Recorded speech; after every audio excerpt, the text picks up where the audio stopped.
આણંદ શહેરમાં બોરસદ ચોકડી પાસે સરકારી જમીન પર આવેલા 350થી વધુ ગેરકાયદેસર કાચા પાચા મકાનો તેમજ 5 જેટલા મંદિરો પર વહીવટી તંત્ર દ્વારા બુલડોઝર ફેરવીને દબાણો દૂર કરવામાં આવ્યા હતા। આજે ભારત સરકારના વિચલિત વિમુક્ત જાતિના વેલફેર બોર્ડના સભ્યએ વિસ્થાપિતોની મુલાકાત લઈ વહીવટી તંત્રને વિસ્થાપિતોને આવાસ અથવા પ્લોટ ફાળવણી આપવા જણાવ્યું હતું। આણંદ શહેરમાં બોરસદ ચોકડી પાસે સરકારી જમીન પર આવેલા 350થી વધુ મકાનોના દબાણો દૂર કરતા પૂર્વ વહીવટી તંત્ર દ્વારા કોઈ વૈકલ્પિક વ્યવસ્થા કર્યા સિવાય 350થી વધુ મકાનો અને 5 મંદિરો પર બુલડોઝર ફેરવી દેતા 2000થી વધુ લોકો ઘર વિહોણા થયા હતા અને કડકડતી ઠંડીમાં તેઓ માટે ઉપર આકાશ અને નીચે ધરતીમાં સ્થિતિ આવી ગયા હતા, જેને લઈને ભારત સરકારના વિચરતી વિમુક્ત જાતિના વેલફેર બોર્ડના સભ્ય ભરતભાઈ પટનીએ દબાણો દૂર કર્યા બાદ ખુલ્લી કરાયેલી સરકારી જમીનની મુલાકાત લીધી હતી અને વિસ્થાપિતોની રજૂઆતો સાંભળી હતી।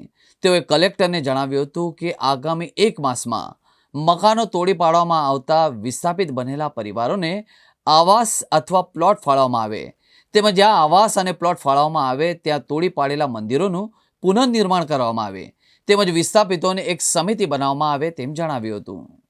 આઝાદ ભારતના ઇતિહાસમાં પહેલી જ વખત વિચરતા સમુદાયો માટે DWBDNC બોર્ડની વેલફેર બોર્ડની સ્થાપના આપણા માનનીય યશસ્વી અને આપણા ગુજરાતના પનવતા પુત્ર એવા નરેન્દ્રભાઈ મોદીજીએ આ વેલફેર બોર્ડની સ્થાપના કરી હતી।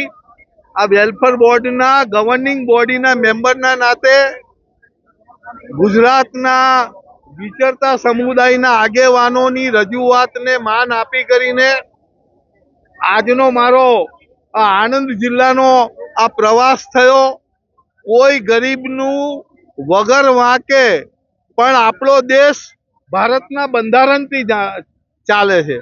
ભારતના કોન્સ્ટિટ્યુશનને આધીન રહી કરીને નામદાર હાઈકોર્ટે આ લોકોને વિસ્થાપિત કરી અન્ય વૈકલ્પિક વ્યવસ્થા ફાળવવા માટેનો પણ આદેશ કર્યો છે। રાજ્ય સરકારનો આખા ભારતમાં એક જ એવું આપણું ગુજરાત રાજ્ય છે કે જેની અંદર આપણા વડાપ્રધાન જ્યારે મુખ્યમંત્રી હતા ત્યારે 6/6/2003 જે રેવન્યુનો જીઆર હતો કે ગ્રામ્ય કક્ષા હોય કે શહેરી કક્ષા હોય 2 ગુઠા જેટલા જમીન મફત આપવાનો રાજ્ય સરકારનો જીઆર છે। આ જ જીઆરને અનુસંધાને આ સરકારી લેન્ડ ઉપર જે દબાણો હતા એની સામે મારે કલેક્ટર ચૌધરી સાથે વાતચીત થઈ, આના પ્રાંત જોડે મારે વાતચીત થઈ, પોલીસ અધિકારી જસાણી જોડે મારે વાતચીત થઈ।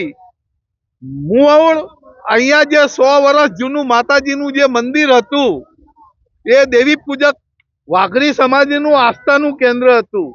આજુબાજુના 50 ગામના લોકો ચૈત્રી નવરાત્રી અને નવરાત્રીની અંદર અહીંયા માતાજીની ધજા અને નિવેદ કરવા માટે અહીંયા આવતા હતા, એટલે એક આસ્થાનું કેન્દ્ર હતું।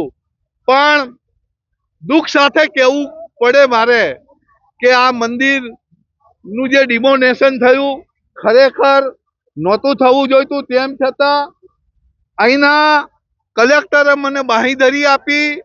અહીંના એસપી જસાણીજીએ કહ્યું કે આ લોકોની આસ્થાને શ્રદ્ધાને